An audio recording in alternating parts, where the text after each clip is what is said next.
Bonjour et bienvenue à l'Ocean Explorer Center. Je m'appelle Nalouen et je vais être votre guide virtuel pour cette visite. Alors ici, vous vous trouvez dans un centre qui est gratuit, mais des donations sont les bienvenues pour les futures recherches des scientifiques et également pour enrichir ce centre.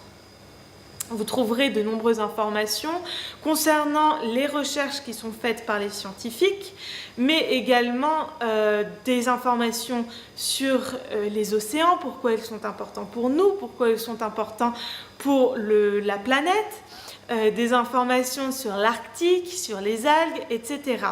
Vous trouverez également des courts films et une table d'activité pour les enfants.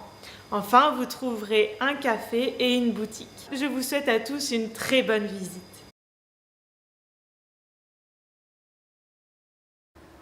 John Murray est le fondateur de SAMS, Scottish Association for Marine Science, et c'est aussi l'un des pionniers de l'océanographie.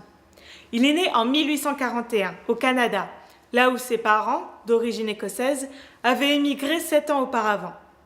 À 16 ans, il entreprend son premier grand voyage en direction de l'Écosse, accompagné de son grand-père. Ensemble, ils créent un muséum d'histoire naturelle près de Stirling, à Bridge of Allan, et c'est à cet endroit que Murray apprend à classer et à préserver les animaux, les végétaux et les minéraux. À 22 ans, il intègre l'université d'Édimbourg, où il étudie d'abord la médecine, puis il élargit ses centres d'intérêt. 4 ans plus tard, il décide d'arrêter ses études pour se joindre à une expédition en Arctique qui va durer 8 mois. Puis de 1872 à 1876, il va se joindre à une autre expédition qui sera la première vraie expédition d'océanographie. Sous la direction de Charles Wyville Thomson, le HMS Challenger étudie le fond des océans et leur état. Et ce sont ces recherches qui vont créer les bases de la science marine moderne. En traversant le cercle de l'Antarctique, Murray devient le premier océanographe à avoir étudié les 2 pôles. Puis durant les 20 années suivantes, il va analyser les 600 échantillons prélevés lors de l'expédition du Challenger. En 1884, il fonde The Scottish Marine Station, qui devient par la suite le Mileport Marine Biological Station. Et enfin, SAMS, Scottish Association for Marine Science.